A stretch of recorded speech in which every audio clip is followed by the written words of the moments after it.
What's up guys, Zio here, and today I wanted to do something a little bit different. There's no script here, so we're just going off the cuff. You're getting Zio, raw and, for the most part, unfiltered lore keeper. I did say venture outside of Oracle for a change, and, well, this is about as far removed from there as you could get. There will be a little bit of language interspersed here and there, but not too bad. Not gonna be much in the way of supporting visuals, so put this bitch on in the background while you go do dailies or weeklies in-game, or even household chores. So the idea here is to go over some of the feedback, tell you a little bit about myself and possible future projects, and share my thoughts on where I think we might go with NGS. So if you don't give a shit about anything else, I'll put that part in the timestamp. Just remember that a living, breathing human puts this shit together for you. You know, I genuinely never ever thought that I'd find an aspect of PSO2 content that went largely untouched all this time. I mean, yeah, people have done Let's Plays of the story cutscenes over the years, both with and without the English patch, and more recently with the official localization. But not everyone's a fan of that style of content though. So I guess it was a matter of time before someone came along and said, you know what, let's take that information, distill it into something short and sweet, but at the same time, not have them feel like they're missing something. And the past few weeks have shown me, holy shit, there's a demand for that on here. I'll bet there's some Japanese guy out there on Nico Nico who's been doing the same thing for years now. Some of you have offered up words of praise and encouragement. Some of you have pointed out some things that I goofed up on or overlooked, and I appreciate every little bit of that. As thorough and accurate as I try to be here, things do slip through the cracks inevitably. You know, I'm not Shion. You know, some things just have to be omitted so as to not give away too much too soon, and some things just, quite honestly, aren't all that important. Yeah, I've spilled the beans on some things for the sake of context, but I've tried my best to stay away from the major Snape kills Dumbledore shit. Not gonna lie, trying to tailor this stuff around where Global is story-wise has been a pain in the ass and has probably made more work for myself than necessary. However, I do think I made the right call doing it this way so as to reach a wider audience. Now let me tell you a little about myself. I've been playing online games since early 2000.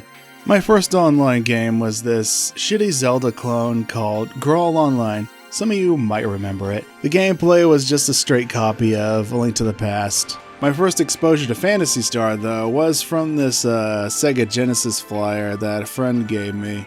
You know, one of those flyers that has screenshots of various games out at the time. And one of them caught my eye. I was like, yo, this looks like Final Fantasy. I look at the titles like Phantasy Star 3, what the hell?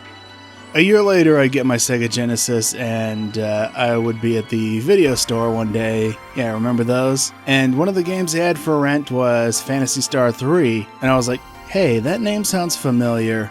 So I rent it and pop it in my Genesis. I was like, okay, this is kind of cool. And I'm like, wait, who's the redhead chick? She's kind of cute. Yeah, I had a crush on Mew. And I finally got around to playing the other ones thanks to emulation. I would hear about PSO around that time on the Dreamcast, and I didn't have one yet. So fast forward to my 20th birthday. I'm like, can you give me this Dreamcast with this Phantasy Star Online? Looks pretty cool. So I get that for my birthday, and I was hooked. I didn't play online much the first few weeks. Then I came upon this website called DreamStation that I found through PSO World, so I started hanging around with a few of the DreamStation folks and became friends with a number of them. Went by the name Dark Epion back then since I was a huge Gundam Wing fan, so if you're from that era, you know where the comments section is. So I ding level 100 on a HuCast, then the fucking memory card gets corrupted like a week later. Over the years, I'd go on to play Final Fantasy XI, Final Fantasy XIV, Phantasy Star Universe, and, of course, PSO2. When PSO2 was first announced 10 years ago, I was like, oh god, here we go again, after the previous experiences with Blue Burst and PSU. When they announced the PSO2 closed beta signups, I was like, what the hell, I'll throw my hat in the ring, I'll give it a shot. So I get in and I play it for a while. I'm like, yo, this isn't half bad. I think I'll stick with it for a while. I did take my share of breaks though, the longest being about 2 years, and that was pretty recent. Came back in late February, early March of this year, around the time of Xbox beta, but you know, I didn't have an Xbox. I just started playing JP again. By the time the NA PC version dropped on the Windows Store, I was already well into getting geared up on the Japanese servers, and by the time the Steam version had dropped, I was pretty well into things. So it was at that point I decided, you know what, I'll log into NA once in a blue moon to dick around, but I'm more invested in JP. I just couldn't be bothered to juggle both. So all the B-roll that I've been using comes from the Japanese version, with the translation patch courtesy of the fine folks at ARKS. Okay, now the real reason you're probably watching. Where do we go with NGS? Just as a disclaimer, there will be some spoilers for later on, so fair warning. So if you haven't really been following New Genesis, it takes place 1,000 years after current PSO2. So we're on this new planet, being threatened by these new enemies called dolls, and we know next to nothing about them besides their name. I guess there's a number of ways they can approach this. This could be a planet we've been to before, but 1,000 years in the future, and some new life forms have shown up. From what they've shown us, it could be Nefarious or somewhere on Amduskia. Could also be Makia from Phantasy Star Nova. I haven't played Nova, but from what I've read about it, the Delta Valiant, the Oracle Scout ship, gets stuck on the planet Makia because it absorbs photons, and they need a new power source to get off the planet. In some of the NGS battle videos, they showed some mobs turning red and getting stronger, and to my understanding, Nova has that feature with some bigger mobs.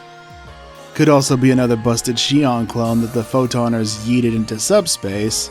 Jeez, how many of those damn things did they make anyway? Holy shit. Could be Vandor from Idola too, set sometime before or after the events of that game. Idola, tomato. As for how we get 1,000 years into the future, well, a number of things present themselves here.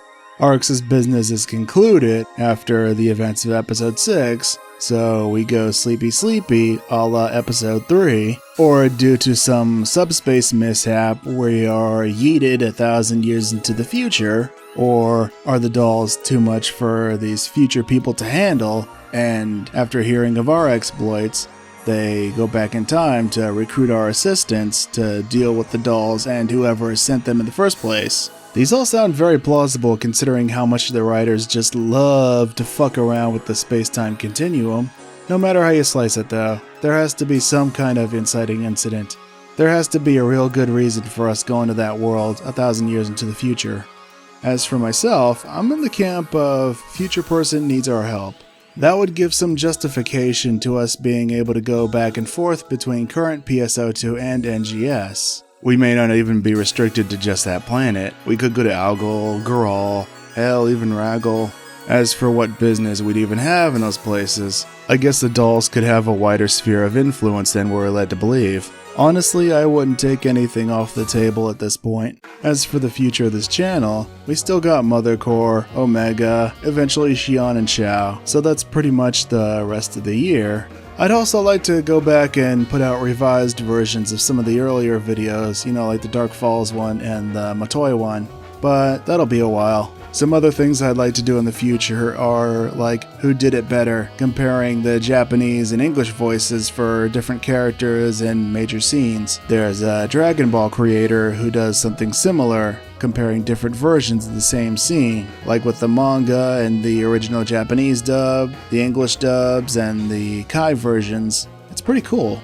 Another thing I want to do is take a look at the historical backgrounds of some of the weapons that appear in PSO2. Some of the recurring weapons from the original PSO have some pretty fun backstories, and not just in-universe. And eventually, once I have a bigger footprint on these platforms, I'd like to use them to help raise money for disabled veterans and first responders. Those guys are the real guardians.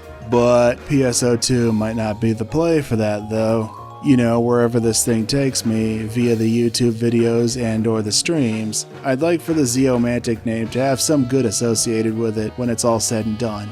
So let's see some of your batshit crazy NGS theories.